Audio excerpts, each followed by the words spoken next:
தமிழ் நண்பர்கள் அனைவருக்கும் வணக்கம். அக்னிச்சிறகு சேனல் சார்பாக இந்த வீடியோவுக்கு உங்களை அன்புடன் வரவேற்பது நான் உங்கள் கௌசி.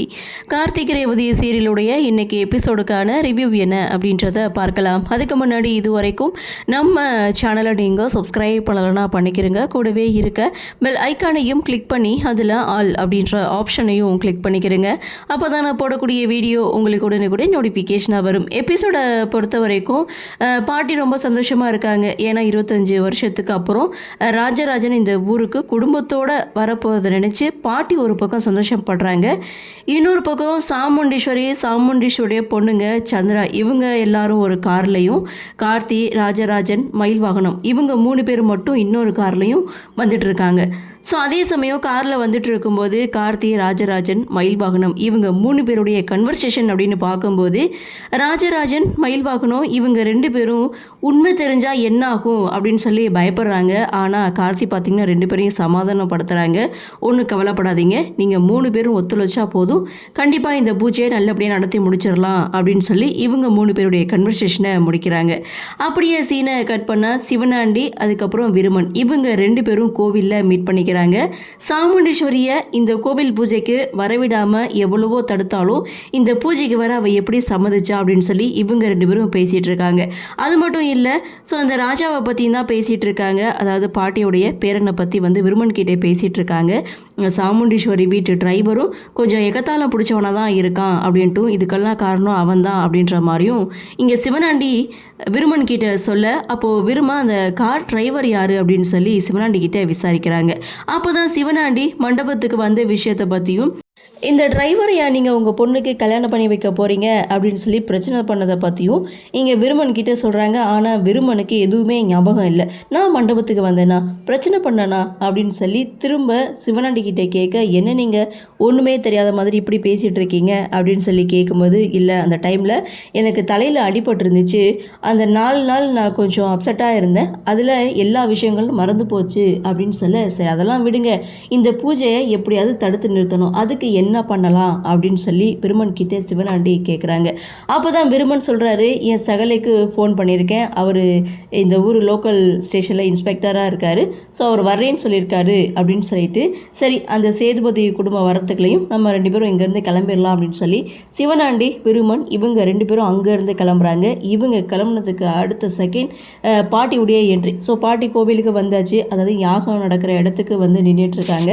அப்போது ரேவதி, அதுக்கப்புறம் சாமுண்டீஸ்வரி, சந்திரா இவங்க எல்லாரும் காரை விட்டு கீழே இறங்குறாங்க. அப்போ ஊரில் இருக்கவங்க எல்லாருமே சேதுபதியுடைய பேரனை பற்றி ரொம்ப பெருமையாக பேசிகிட்டு இருக்காங்க. இவங்களே ஆச்சரியப்பட்டு போய் நிற்கிறாங்க. என்னடா அது ஆகா ஓகோன்னு புகழ்ந்து தள்ளுறாங்க, அப்படி யார் அவன் அப்படின்னு சொல்லி எல்லாருமே பாட்டியுடைய பேரனை பார்க்க ஆவலோட நின்றுட்டு இருக்காங்க. ஸோ இங்கே பாட்டி யாக பூஜையில் நின்றுட்டு இருக்கும்போது ரேவதியுடைய என்ட்ரி.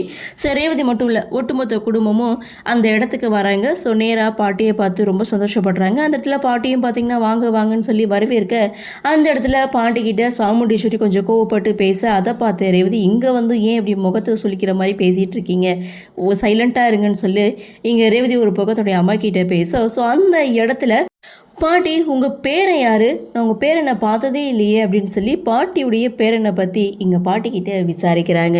என் பேரனா சிங்கக்குட்டியா, இதோ வந்துடுவான் அப்படின்னு சொல்லிட்டு இருக்கும்போதே அந்த இடத்துல ஒரு கார் நிற்கிது. காரை விட்டு ஒரு கால் வெளியில் வருது. வேறு யாரும் கிடையாது, நம்ம கார்த்தியுடைய ஃப்ரெண்ட் இளையராஜா தான் என்ட்ரி கொடுக்குறாங்க. பாட்டியுடைய பேரனா ராஜாவாக அந்த இடத்துல நடிச்சிட்டு இருக்காரு. ஸோ வந்த உடனேயே ரவுடி கேர்ள்ஸ் என்ன வழியில் நின்றுட்டுருக்கீங்க, ஒதுங்குங்க அப்படின்னு சொல்லிட்டு பாட்டிக்கிட்ட போய் ஆசீர்வாதம்லாம் வாங்கிக்கிறாங்க. அப்போ தான் தன்னுடைய பேரை இவன் தான் அப்படின்னு சொல்லி ரேவதி கிட்ட இன்ட்ரடியூஸ் பண்ணி வைக்கிறாங்க. எல்லாருடைய பார்வையும் பார்த்தீங்கன்னா, என்னது இவனா பஃபுன் மாதிரி இருக்கான், இவனை பற்றியா ஊர் மக்கள் இப்படி அருமை பெருமையாக பேசிகிட்டு இருந்தாங்க, நானே தலையில் தட்டி கீழே தள்ளிடுவேனே, இவனை பற்றியா அப்படி அருமை பெருமையாக பேசிகிட்டு இருந்தாங்கன்னு சொல்லி சந்திரா ஒரு பக்கம் சாமுண்டீஸ்வரி கிட்டே கேட்க, இவனை பற்றி நம்மளுக்கு என்ன, நம்ம இந்த பூஜை நடக்கிறதுக்காக பூஜையை முடிச்சவா வீட்டுக்கு கிளம்புனாமான்னு இருப்போம் அப்படின்னு சொல்லி இவங்க 2 பேரும் பேச, ஸோ அந்த இடத்துல ராஜா, இதுதான் ரேவதியா, கழுத்தில் புதுத்தாலி, ஸோ புது பொண்ணாக இருக்கே, அப்போ நீ தான் ரேவதி அப்படின்னு சொல்லி கரெக்டாக அவங்க கண்டுபிடிக்க, அப்போது ராஜா பார்த்தீங்கன்னா, ஏன் அந்த டிரைவரை கல்யாணம் பண்ணிக்கிட்ட, நான் தாலி கட்ட வேண்டிய இடத்துல அந்த டிரைவர் தாலி தாலி கட்டிட்டான், ஜஸ்ட் மிஸ்ல நீ எஸ்கேப் ஆகிட்ட அப்படின்னு சொல்லி அவரும் ஒரு பக்கம் கலாய்க்க, என்னது இவரா அப்படின்ற மாதிரி ரோகிணி ஒரு பக்கம், துர்கா ஒரு பக்கம், அதுக்கப்புறம் சுவாதி எல்லாருமே வந்து பாட்டியுடைய பேரன்னு நம்பவே இல்லை. ரேவதி ஸ்ட்ரெயிட்டாகவே பாட்டிக்கிட்டே கேட்டுருவாங்க, உண்மையை சொல்லுங்கள் பாட்டி, இது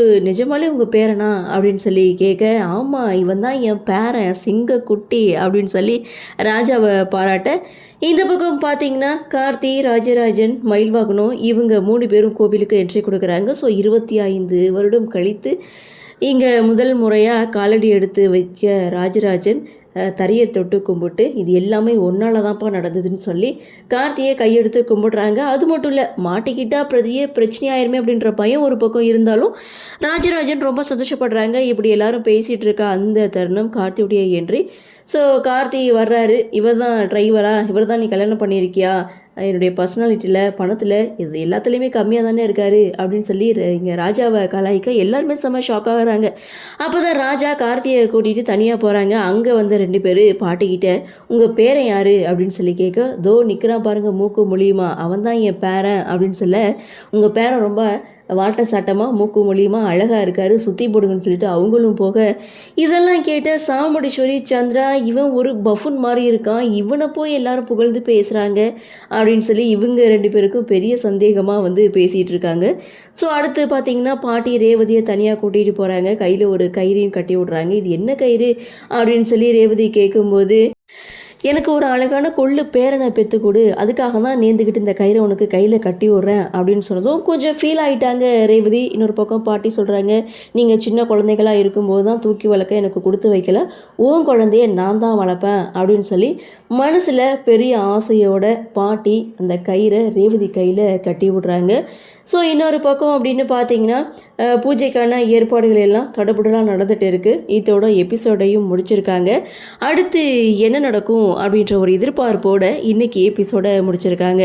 அதாவது விருமன், சிவனாண்டி இவங்க 2 பேரும் இந்த யாக பூஜை நடக்கக்கூடாது அப்படின்றதுக்காக ஒரு பிளானை வந்து போடுறாங்க. விருமனுடைய சகலையை, அதாவது போலீஸை கோவிலுக்கு வர வைக்கிறாங்க. ஸோ அந்த இடத்துல ராஜராஜன் கிட்ட அவங்க பொண்ணை பற்றியே தவறாக பேசுகிறாரு அந்த போலீஸும். ஸோ பொண்ணை பார்த்த 4 பொண்ணுங்களும் அம்சமாக இருக்காங்க, என்ன உன் பொண்டாட்டியை பார்க்க முடியல அப்படின்னு சொன்னதும் ராஜராஜன், ஏன் பொண்ணுங்களை பற்றி என்கிட்டே நீ பேசுவியா அப்படின்னு சொல்லி அந்த போலீஸை ஓங்கி ஒரு அரைஞ்சிடுறாரு.